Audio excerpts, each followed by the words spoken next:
Sitting down, I went sitting around the campfire, went late in the evening. Young Eric was made my bodyguard on the same day, and he should have been sitting on my right hand, as all bodyguards do.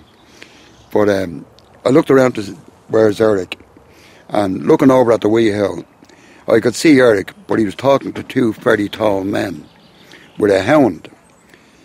And I sent my son Edward, my son Petey, and a couple of other warriors over to check to make sure that everything was okay.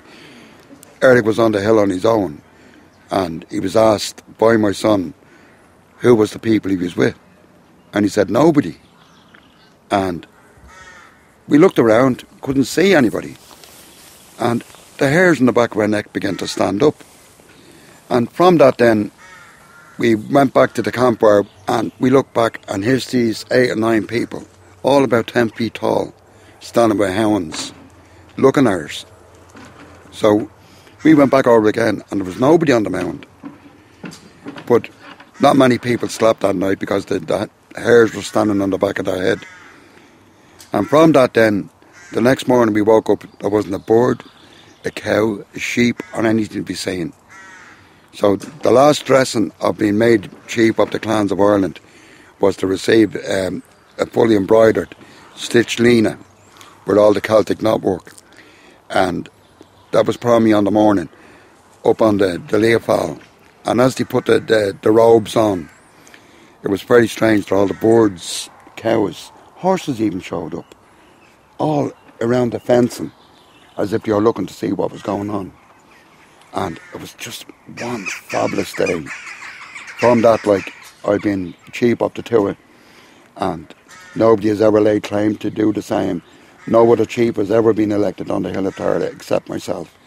And as far as we know, the last chief of any clan in Ireland was Conor MacNessa, who was the Royal O'Connor of Westmeath. That's the only thing I can tell you from that. So it just seemed as if we were getting approval from our peers. That's all it seemed to everybody, and everybody felt so good about that. And that was in 1983, and we've been going strong ever since.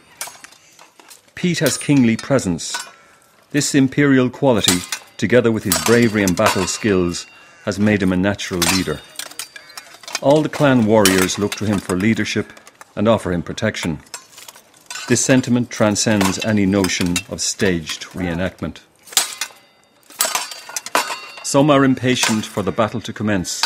In the background, the warriors take up position. So these kind of heavy weapons, the glaives, are devastating, and not a good idea unless you have at least decent hand protection. What weight are they? I think this is, I couldn't tell, maybe 6-7 kilos. And you throw them around like the marshal's batons. You see it. Well, the real difficulty is the armour doubles the weight effectively. There's maybe a kilo in each of these gauntlets I'm wearing. The male pieces of my arm are maybe 2-3 kilos. So it's very tiring just to move your arm, never mind swinging a weapon with it. And a lot of the work we work on is stamina work, where you start off just bashing away, kind of like this, no real aim. It's just to build up the muscles and build up your stamina. And after a while, a lot of it is realising when you can take a half-second break, get your breath back, and then get stuck in again. One question for you, lads. Mm-hmm. So what's your day job? I work as a site reliability engineer for Google, so I keep the Google website running. Yourself? I work at IT project management, so it's totally nothing related. You probably got the two most technical people. Yeah, by the end of the week, basically, we want absolutely nothing to do with computers. Yeah. And you can't get much further away than this, really. Well, you can, right? We have electricity here. Next weekend, we might be down in Craigenoan Heritage Park, where there's no electricity, there's no running water, there's just... More primitive. Yeah, a lot more primitive, yeah. In the middle of a Cranog, doing 10th century stuff or Bronze Age stuff.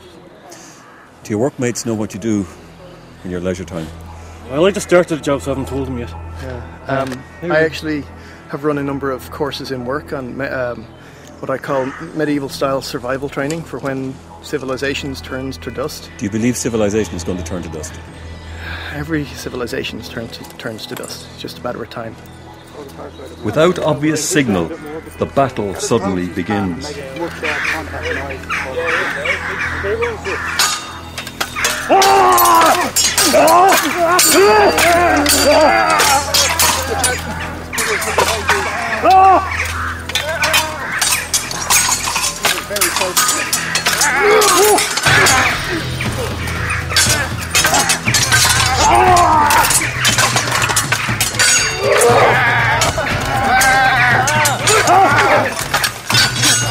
Some say that crows see the wind. Alarmed, they scream with cries like broken glass. Spear and axe ring out as raw as guitar riffs.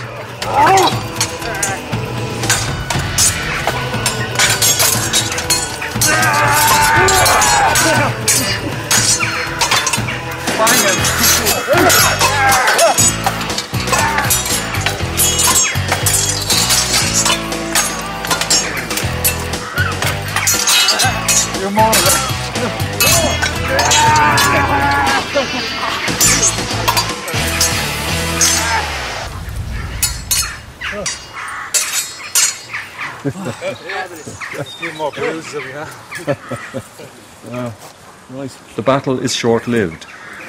Sharp and fierce, it soon runs out of breath. Tired arms lower blades like descending shafts of light, and in the aftermath the castle shimmers in suspended air as if the clocks of the world have stopped. It's 35 years since I first met Pete. He's changed. The mantle of leadership has lent him gravitas. He protects his title from all pretenders. Yeah, there was another pretty strange day that I was out for a spin. I had bought a bike on the Saturday evening and I hadn't got a chance to ride it, so I said I'd bring it for a spin on the Sunday. And I said I was going down to meet a friend of mine in Slane. And on the way down to Slane, I had remembered about the coffee shop being open up on Tara. And I just said, we'll go for a cup of coffee. But when I got there was busloads of people. They were all Druids from all over England, Scotland, Wales, everywhere.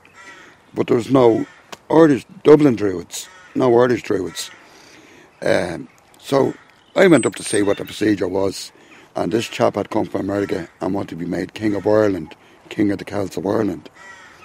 And the whole procedure went on and I stood in the circle.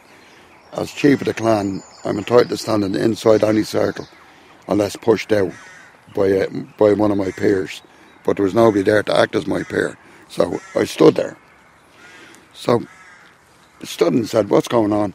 Oh, we're having a bit of a mock-up of this man being made King of the Celts of the Irish. And I said, who is he? Oh, he's an American. His grandfather was Irish. The old adjective again. And from that then, they were walking in with a pillow or a pupa, like a cushion type thing, with the crown on it. And I walked over and took the crown off it and I said, this is not going to happen. Because nobody can claim to be King of Ireland. Not without the Irish knowing it, the Irish people knowing about it. And he tried to say that he had it out on RTE radio or he had it out on television programmes that if anybody wanted to come along and see this man being made King of Ireland. But everybody I talked to said it never happened. So I stopped an American becoming King of Ireland. And that was just a day that I took to go for a spin. So it was pretty strange, that it happened on the day that I decided to go for a spin. But all these things have happened to me, it's pretty strange. Every time I go to a battle in Ireland, they stop, all the warriors from the English groups form a line onto the battlefield and chant Erling go Bra and here's the King of Ireland, calling myself the King. I've never laid claim to that. I would never lay claim to that because I'm chief of the clan, which I'm quite happy about, and I get the recognition from that. As you see, there's groups from Cork in there, and there's a couple from Clare. So I'm in there. I train everybody, and I get to skid out of it. I'm 62 years of age, and I'm as fit as a fiddle. Play football, do a bit of rock climbing, drive motorbikes, and love life. That's me, Peter O'Connor.